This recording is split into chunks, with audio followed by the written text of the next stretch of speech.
চনৰ পৰাই অখিল গগৈ মোৰ লগত লাগি আছে কিয় কলে মুখ্যমন্ত্ৰী ডক্টৰ হিমন্ত বিশ্ব শৰ্মাই মুখ্যমন্ত্ৰী গৰাকীয়ে কলে যে 2009 চনৰ পৰা অখিল গগৈ বহু নীলা ফাইল দেখুৱালে নীলা ফাইল দেখুৱাই লাগি আছে যেতিয়ালৈকে মই বাধা দি থাকিম যেতিয়ালৈকে মই থাকো সেই কথা উল্লেখ কৰিছে মুখ্যমন্ত্ৰী গৰাকীয়ে উল্লেখ কৰিব লাগিব যে পুলিচক চুৰ বুলি কলে কেনেকৈ হ'ব এই কথা উল্লেখ কৰিছে মুখ্যমন্ত্ৰী ডক্টৰ হিমন্ত বিশ্ব শৰ্মাই কাৰণ নিকা পদ্ধতিৰে বৰ্তমান অসমত চাকৰি দিছে কোনে বিজেপি চৰকাৰৰ দিনতে এপিএসসি কেলেংকাৰী পোহৰলৈ আনিছিল তদন্ত হৈছে এই কথা মুখ্যমন্ত্ৰী গৰাকীয়ে উল্লেখ কৰিছে আৰু তুমুল বাক বিতণ্ডা দেখিবলৈ পোৱা গ'ল এপিএসসি কেলেংকাৰীক লৈ অখিল গগৈ আৰু মুখ্যমন্ত্ৰী ডক্টৰ হিমন্ত বিশ্ব শৰ্মাৰ মাজত তেওঁলোকৰ মাজত কি কথোপকথন হৈছিল এই মুহূৰ্তত আমি সবিস্তাৰে জনাব বিচাৰিছো কিয় কলে 2009 চনৰ পৰা লাগি থকা বুলি অখিল গগৈৰ কথা মুখ্যমন্ত্ৰী গৰাকীয়ে বিধানসভাৰ মজিয়াত মুখ্যমন্ত্ৰী আৰু অখিল গগৈৰ মাজত তীব্ৰ বাক বিতণ্ডা দেখিবলৈ পোৱা গ'ল আৰু এই তীব্ৰ বাক বিতণ্ডাক লৈ ইতিমধ্যে চৰ্চা হৈছে বিপ্লৱ শৰ্মা আয়োগক লৈ তুমুল বিতৰ্ক তেওঁলোকৰ মাজত চলিছে প্ৰশ্নৰ ওপৰত প্ৰশ্ন ইয়াৰ পাছত উত্তৰৰ ওপৰত উত্তৰ সমগ্ৰ ঘটনাৰ সিবিআই তদন্তৰ দাবী ইতিমধ্যে কৰা হৈছিল আৰু এই বিষয়টোক লৈ তেওঁলোকৰ মাজত যি কথোপকথন হৈছে এই কথোপকথনে বাক বিতণ্ডাৰ ৰূপ লোৱা দেখা পোৱা গ'ল বিধানসভাৰ মজিয়াতে মোৰ লগতে মোৰ বন্ধুৰ নামো সাঙুৰ খাইছে এই কথা উল্লেখ কৰিছে আৰু ইয়াৰ তদন্ত হ'ব লাগে বুলি উল্লেখ কৰিছে আৰু এই বিষয়টোক লৈ ইতিমধ্যে উল্লেখ কৰিলে মুখ্যমন্ত্ৰী গৰাকীয়ে যে পুলিচক চুৰ বুলি ক'লে কেনেকৈ হ'ব যি বিজেপিয়ে তদন্ত কৰিছে এপিএসসি কেলেংকাৰীক লৈ অখিল গগৈক মুখ্যমন্ত্ৰী ডক্টৰ হিমন্ত বিশ্ব শৰ্মাই এনেধৰণে প্ৰত্যুত্তৰ দিলে অখিল গগৈৰ প্ৰশ্নৰ পাছত এপিএসসি কেলেংকাৰী পোহৰলৈ আনিছিল কোনে বিজেপি চৰকাৰে গতিকে বিজেপিকে এতিয়া চুৰ বুলি ক'লে কেনেকৈ হ'ব পুলিচক চুৰ বুলি ক'লে কেনেকৈ হ'ব এই কথা উল্লেখ কৰিছে মুখ্যমন্ত্ৰী গৰাকীয়ে বিজেপিকে সমালোচনা কৰিছে অখিল গগৈয়ে যি বিজেপিয়ে এপিএসসি কেলেংকাৰী পোহৰলৈ আনিছে তদন্ত প্ৰক্ৰিয়া ক্ষিপ্ৰতাৰে কৰি আছে সেই বিজেপিক লৈ কিয় এনেধৰণৰ প্ৰশ্ন সেই কথা উল্লেখ কৰিছে মোৰ চিনাকি মানুহ থকা হলে ইয়াত তদন্ত নহলহেঁতেন সেই কথা উল্লেখ কৰিছে মুখ্যমন্ত্ৰী ডক্টৰ হিমন্ত বিশ্ব শৰ্মাই অখিল গগৈৰ প্ৰশ্নৰ উত্তৰত এনেধৰণে উল্লেখ কৰিছে মুখ্যমন্ত্ৰী গৰাকীয়ে ৰাকেশ পালৰ দুৰ্নীতিক জনতাৰ সন্মুখলৈ বিজেপি চৰকাৰে আনিলে এই কথা মুখ্যমন্ত্ৰী গৰাকীয়ে উদাত্ত কণ্ঠৰে উল্লেখ কৰিছে আজি অসমত স্বচ্ছ নিযুক্তিৰ পৰিৱেশ নিৰ্মাণ হল এয়া কিহৰ বাবে কেৱল বিজেপি চৰকাৰৰ বাবে মুখ্যমন্ত্ৰী আৰু তৰুণ গগৈৰ নাম অহাৰ বাবে বিধানসভাত দাখিল কৰা নাছিল এই প্ৰতিবেদন সেই কথা উল্লেখ কৰিছে মুখ্যমন্ত্ৰী ডক্টৰ হিমন্ত বিশ্ব শৰ্মাই হিমন্ত বিশ্ব চৰকাৰে নিকা নিযুক্তি প্ৰদান কৰিছে অসমৰ জনতাই সেয়া জানে আপুনি মোৰ গাত বোকা ছটিয়াই লাভ নাই বুলি কৈ দিলে অখিল গগৈক মুখ্যমন্ত্ৰী ডক্টৰ হিমন্ত বিশ্ব শৰ্মাই তেওঁলোকৰ মাজৰ বাক বিতণ্ডাৰীয়া কথোপকথন আপুনি বহু চেষ্টা কৰিলে কিন্তু নোৱাৰিলে 2009 চনৰ পৰা আপুনি চেষ্টা কৰি আছে 2009 চনৰ পৰাই লাগি আছে এই কথা উল্লেখ কৰিছে 2009 চনৰ পৰা অখিল গগৈ ব্ৰেকিং দি বহুত চেষ্টা কৰিলে কোৱা হৈছে যে অখিল গগৈ বহু নীলা ফাইল আনি দেখুৱালে নীলা ফাইলবোৰ বাৰে আনি দেখুৱায় কিন্তু চেষ্টা কৰি কোনো লাভ নাই মোৰ গাত বোকা ছটিয়াই লাভ নাই বুলি উল্লেখ কৰিছে মুখ্যমন্ত্ৰী গৰাকীয়ে অসমৰ জনতাই এইবিলাকৰ ওপৰতে স্থান দি থৈছো এই কথা উল্লেখ কৰিছে মুখ্যমন্ত্ৰী ডক্টৰ হিমন্ত বিশ্ব শৰ্মাই লগতে নিযুক্তি প্ৰক্ৰিয়া মই অসমত স্পষ্ট কৰিছো সেই কথা স্পষ্ট কৰি দিছে মুখ্যমন্ত্ৰী গৰাকীয়ে তেওঁ কৈছে মই নথকাহেঁতেন অখিল গগৈ অসমক শেষ কৰি দিলেহেঁতেন কিন্তু মই সেয়া হ'বলৈ নিদো কাৰণ মই প্ৰতিটো মুহূৰ্তত দৃষ্টি ৰাখিছো প্ৰতিটো মুহূৰ্তত চকু ৰাখিছো নজৰ ৰাখিছো অখিল গগৈক ময়ে ৰখাই দিলো অখিল গগৈক মই ৰখাই নিদিয়া হলে অখিল গগৈ অসমখন শেষ কৰি দিলেহেঁতেন এই কথা উল্লেখ কৰিছে মুখ্যমন্ত্ৰী গৰাকীয়ে অসমত বামপন্থী বিচাৰধাৰাক মই অকলে স্তব্ধ কৰিলো বুলি ক'লে ডাঙৰ মন্তব্য কৰিলে মুখ্যমন্ত্ৰী ডক্টৰ হিমন্ত বিশ্ব শৰ্মাই 2009 চনত অসমত নৈৰাজ্যবাদৰ ধাৰা চলিছিল আৰু সেই নৈৰাজ্যবাদক মই বাধা দিলো মই বাধা দিয়াৰ বাবে সেই নৈৰাজ্যবাদ আজি নাই সেই কথা মুখ্যমন্ত্ৰী গৰাকীয়ে সদনৰ মজিয়াতে উদাত্ত কণ্ঠৰে উল্লেখ কৰিছে মোৰ 2 বছৰীয়া শিশুকো আপুনি গালি পাৰিছিল সেই সময়ত সেই কথা নাপাহৰো এই কথা উল্লেখ কৰিছে মুখ্যমন্ত্ৰী গৰাকীয়ে লগতে আৰু মই আপোনাক আগন্তুক সময়তো বাধা দি থাকিম মই যেতিয়ালৈকে থাকিম তেতিয়ালৈকে মই বাধা দি থাকিম বুলি ক'লে অখিল গগৈক মুখ্যমন্ত্ৰী গৰাকীয়ে মুখ্যমন্ত্ৰী ডক্টৰ হিমন্ত বিশ্ব শৰ্মাৰ অখিল গগৈৰ মাজৰ বিধানসভাত বাক বিতণ্ডাৰ এয়া হৈছে কথোপকথন কাৰণ অখিল গগৈয়ে যি প্ৰশ্ন কৰিছিল সেই প্ৰশ্নৰ উত্তৰত মুখ্যমন্ত্ৰী গৰাকীয়ে ক'লে যে পুলিচকে যদি চুৰ বুলি কয় কেনেকৈ হ'ব কাৰণ কোৱা হৈছে যে এপিএসসি কেলেংকাৰী সম্পূৰ্ণৰূপে এতিয়া বিজেপিয়ে যেহেতু তদন্ত কৰি আছে নিকা পদ্ধতিৰে অসমত এতিয়া চাকৰি হৈছে গতিকে বিজেপিকে এতিয়া গালি পাৰিলে কেনেকৈ হ'ব মোৰ গাত বোকা ছটিয়াই লাভ নাই এনেধৰণে প্ৰত্যুত্তৰ দিলে অসমৰ মুখ্যমন্ত্ৰী ডক্টৰ হিমন্ত বিশ্ব শৰ্মাই মোৰ লগতে মোৰ বন্ধুৰ নামো সাঙুৰ খাইছে আৰু ইয়াৰ তদন্ত হ'ব লাগে বুলি ক'লে মুখ্যমন্ত্ৰী ডক্টৰ হিমন্ত বিশ্ব শৰ্মাই উদাত্ত কণ্ঠৰে মুখ্যমন্ত্ৰীৰ বাক বিতণ্ডা মুখ্যমন্ত্ৰী ডক্টৰ হিমন্ত বিশ্ব শৰ্মাৰ কথোপকথন অখিল গগৈৰ সৈতে বিধানসভাৰ মজিয়াত তদন্ত হ'ব লাগে বুলি ক'লে মুখ্যমন্ত্ৰী গৰাকীয়ে অখিল গগৈক প্ৰত্যুত্তৰ দিলে মুখ্যমন্ত্ৰী ডক্টৰ হিমন্ত বিশ্ব শৰ্মাই লগতে ক'লে যে 2009 চনৰ পৰা ব্ৰেকিং দি বহুত চেষ্টা কৰিলে নীলা ফাইল বহুত দেখুৱালে কিন্তু মই বাধা দি দিলোঁ, মই বাধা নিদিয়া হ'লে অসমখন শেষ কৰি দিলেহেঁতেন অখিল গগৈয়ে। সেই কথা উল্লেখ কৰিছে মুখ্যমন্ত্ৰী ডক্টৰ হিমন্ত বিশ্ব শৰ্মাই। APSC কেলেংকাৰীক লৈ অখিল গগৈ আৰু মুখ্যমন্ত্ৰীৰ মাজত বাক বিতণ্ডা এনেধৰণে চলিল। আৰু পুলিচক চোৰ বুলি ক'লে কেনেকৈ হ'ব? যি বিজেপিয়ে APSC তদন্ত কৰিছে সেই বিজেপিকে এতিয়া গালি পাৰিলে কেনেকৈ হ'ব? মোৰ চিনাকি মানুহ থকা হ'লে জানো তদন্ত হ'লহেঁতেন, তদন্ত নহ'লহেঁতেন। এই কথা উল্লেখ কৰিছে মুখ্যমন্ত্ৰীগৰাকীয়ে। ৰাকেশ পালৰ দুৰ্নীতিক জনতাৰ সন্মুখলৈ বিজেপি চৰকাৰে জানিলে, সেই কথা পুনৰ দোহাৰিলে মুখ্যমন্ত্ৰী ডক্টৰ হিমন্ত বিশ্ব শৰ্মাই। আজি অসমত স্বচ্ছ নিযুক্তিৰ পৰিৱেশ নিৰ্মাণ হৈছে। মন্ত্ৰী MLAৰ কোনো ল'ৰা ছোৱালী আজি আপুনি পৰীক্ষাত দেখিবলৈ নাপায়, সেই কথা মুখ্যমন্ত্ৰীগৰাকীয়ে উল্লেখ কৰিছে। মুখ্যমন্ত্ৰী ডক্টৰ হিমন্ত বিশ্ব শৰ্মাই ক'লে পূৰ্বতে কি আছিল, যেতিয়াই চাকৰি এটা হয় তেতিয়াই দেখা পোৱা যায় যে মন্ত্ৰী MLAৰ ল'ৰা ছোৱালীয়ে চাকৰি পাই যায়, কিন্তু বৰ্তমান সময়ত মন্ত্ৰী MLAৰ ল'ৰা ছোৱালীক পৰীক্ষা হলতো দেখিবলৈ পোৱা নাযায়। সেই কথা মুখ্যমন্ত্ৰীগৰাকীয়ে উল্লেখ কৰিছে।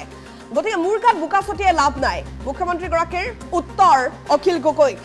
আপুনি বহুত চেষ্টা কৰিলে কিন্তু নোৱাৰিলে, চেষ্টা কৰি লাভ নাই, মই ৰখাই দিলোঁ, নহ'লে কিন্তু অসমখন শেষ কৰি দিলে হয়। 2009 চনৰ পৰা অখিল গগৈয়ে ব্ৰেকিং দি বহুত চেষ্টা কৰিলে। কিমান ব্ৰেকিং দিলে হিচাপ নাই। অখিল গগৈয়ে কিমান নীলা ফাইল দেখুৱালে হিচাপ নাই। নীলা ফাইল দেখুৱাই বহুত চেষ্টা কৰিলে, কিন্তু এই চেষ্টা অথলে গৈছে। অসমৰ জনতাই এইবিলাকত সকলোৰে ওপৰত স্থান দি থৈছে। মুখ্যমন্ত্ৰী ডক্টৰ হিমন্ত বিশ্ব শৰ্মাৰ প্ৰত্যুত্তৰ আছিলে এয়া। নিযুক্তি প্ৰক্ৰিয়া মই অসমত স্বচ্ছ কৰিছোঁ বুলি ক'লে মুখ্যমন্ত্ৰী ডক্টৰ হিমন্ত বিশ্ব শৰ্মাই। পূৰ্বতে কিন্তু কংগ্ৰেছ চৰকাৰৰ দিনত ইমান স্বচ্ছ পৰিৱেশ নাছিল। মই নথকাহেঁতেন অখিল গগৈয়ে অসমক শেষ কৰি দিলেহেঁতেন বুলি মন্তব্য কৰিছে মুখ্যমন্ত্ৰীগৰাকীয়ে। তেওঁলোকৰ মাজৰ বাক বিতণ্ডা। এই মুহূৰ্তলৈকে কংগ্ৰেছ দলৰ সংসদ গৌৰৱ গগৈ ডাঙৰীয়াই আজিলৈকে ডিনাই কৰা নাই। যদি ডিনাই কৰা নাই, তাৰমানে ইট কেন বি একচেপ্টেড, আমি গ্ৰহণ কৰিব পাৰোঁ he has taken debt money in his marriage. আৰু অখিল গগৈ ডাঙৰ এটা ভাল কথা কৈছে যে বিয়াত দিলেতো গম নাপায়। কংগ্ৰেছ দলৰ এজন স্পোক্সমেন বেদব্ৰত বৰাই কৈছে যে বিয়াত দিলে তেওঁ কেনেকে গম পায়। মোৰ ল'ৰাৰ বিয়াত যদি আদানী আম্বানী আহি 100 কোটি টকা দি থৈ যায়, অখিল গগৈ ডাঙৰীয়াই তেনেকুৱা ষ্টেটমেণ্ট দিব নেকি? অখিল গগৈ ডাঙৰীয়াই নিজক যিমান ডিফেণ্ড কৰিছে তাতকৈ ৰজাক বেছি ডিফেণ্ড কৰিছে। আপোনাৰ পলিটিক্সটো বৰ ধুনীয়া হৈছে। মই প্ৰুভ কৰা নাই, মই কোনো পলিটিক্স কৰা নাই। ডিফেণ্ড কৰোঁতে বিপ্লৱ শৰ্মাৰ পিছতে লাগি গ'ল যে তেওঁক এনেকুৱা মানুহ বুলি জনা নাছিলোঁ। তাৰমানে বিপ্লৱ শৰ্মাই লিখিব লাগিছিল নেকি যে তৰুণ গগৈয়ে ৰাকেশ পালক নিযুক্তি দিয়া নাই, সৰ্বানন্দ সোণোৱালেহে ৰাকেশ পালক নিযুক্তি দিব, তেনেকে লিখিব লাগিছিল নেকি? এই গোটেই তদন্তটোৰ কাৰণে মই এটা বিচাৰিম,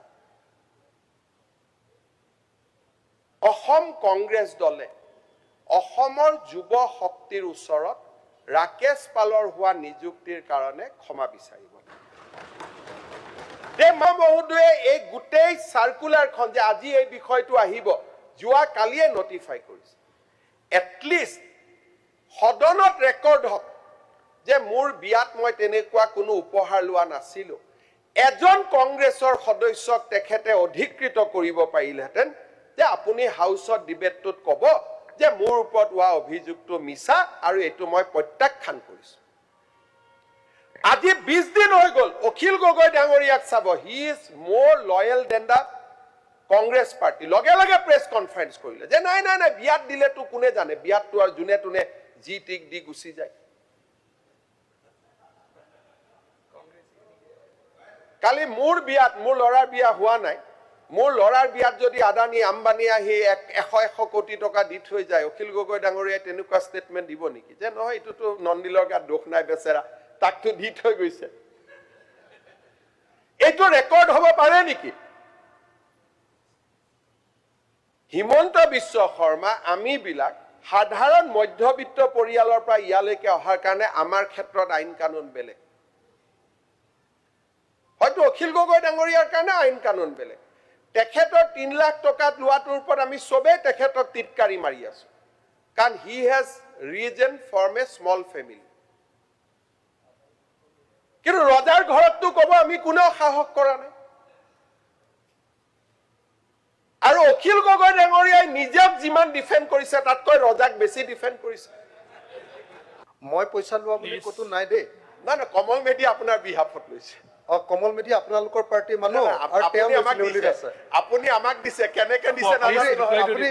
আপুনি ইমান ভাল যদি অখিল পাৰ্টিৰ পৰা গগৈ- খেদালো বুলি কৈ দিয়ক মই আকৌ কৈছো ক'ব। আপোনাকতো মই পাৰ্টিৰ পৰা খেদাই দিয়ক নাই, নাই, মই- আপোনালোকৰ পাৰ্টিৰ পৰা খেদাই দিয়ক তেতিয়া অখিল আপুনি গগৈ- আকৌ লৈ ল'ব। বৰ ভাল পাৰ্টি প্লিজ ৰিপ্লাইটো হ'বলৈ দিয়ক মাননীয় অধ্যক্ষ মহোদয় কমল মেধি ডাঙৰীয়াক আমি কেইদিনমান ৰাখিছো কিন্তু আপোনাৰ লগত আপুনি মাজে মাজে উলিয়াই দিয়া আকৌ আপুনি লৈ লয় গতিকে আপোনাৰ হিষ্ট্ৰী এবাৰো নহয় গতিকে এতিয়া আপুনি আমাৰ তাত থৈছে নে কি কৰিছে এইটো পিছতহে গম পাম গতিকে এইটো বাৰু বাদ দিয়ক এইটো কথা আমি পিছত আলোচনা মাননীয় নাই কথাটো কৈছো কমল মেধি ডাঙৰীয়া এতিয়া অখিল গগৈৰ লগত he has a very hot and cold relationship মাজে মাজে বেয়া হয় আকৌ ঘূৰি আহে কাৰণ দুইজনৰ কি আছে নাজানো কিন্তু মই কমেণ্ট দিব খোজা নাই কাৰণ সাধাৰণ ঘৰৰ মানুহৰ এনেকুৱা হলে ধৰাটো আমাৰ প্ৰৱণতা কিন্তু অখিল গগৈ ডাঙৰীয়াই তেওঁক APSCৰ চেয়াৰমেন দিব নোৱাৰে কমল মেধিয়েও দিব নোৱাৰে APSCৰ চেয়াৰমেন কোনে দিলে ৰুলত ভাঙি কোনে দিলে আৰু তেওঁৰ লৰাৰ বিষয়ে যেতিয়া এলিগেশ্যন আহে সাধাৰণ মানুহৰ মনত ডেফিনেটলি প্ৰশ্ন উঠিব যে হয় আজি অখিল গগৈ ডাঙৰীয়া কোনোবাই কিবা দিব আপোনাক কোনোবাই কিবা দিব ভয়ত দিব যে ঠিক আছে আমাৰ কথা যাতে বেছিকৈ কৈ নুফুৰ কিন্তু আমিতো তেওঁক এপইণ্টমেণ্ট দিব নোৱাৰো আমিতো তেওঁক 10 বছৰৰ কাৰণে APSCত দিব নোৱাৰো কিন্তু যিজনে 10 বছৰৰ কাৰণে দিব পাৰে তেওঁৰ ঘৰৰ বিয়াত যদি সোণৰ অলংকাৰ দিয়ে it is a prima facie case of corruption unless it is denied আজিলৈকে এই মুহূৰ্তলৈকে কংগ্ৰেছ দলৰ সংসদ গৌৰৱ গগৈ ডাঙৰীয়াই আজিলৈকে ডিনাই কৰা নাই যদি ডিনাই কৰা নাই তাৰ মানে ইট কেন বি একচেপ্টেড আমি গ্ৰহণ কৰিব পাৰো হি has taken that money in his marriage আৰু অখিল গগৈ ডাঙৰীয়াই এটা ভাল কথা কৈছে যে বিয়াত দিলেতো গম নাপায় কংগ্ৰেছ দলৰ এজন স্পোক্সমেন বেদব্ৰত বৰাই কৈছে যে বিয়াত দিলে তেওঁ কেনেকে গম পায় তাৰ মানে আজিৰ পৰা যদি আপোনালোকে কৰাপশ্যন কৰিব খুজিছে কাবাৰ ঘৰৰ বিয়া এখন পাতি ল'ব Congress party has a rule যে ক'ত কৰাপশ্যন কৰিব পাৰি তেওঁলোকে এইটোও জানে and this বেদব্ৰত বৰা মই যাৰ নাম কৈছো he is the official spokesperson of the party chief না কৈছে বিয়াত উপহাৰ লোৱাটো ভুল নহয়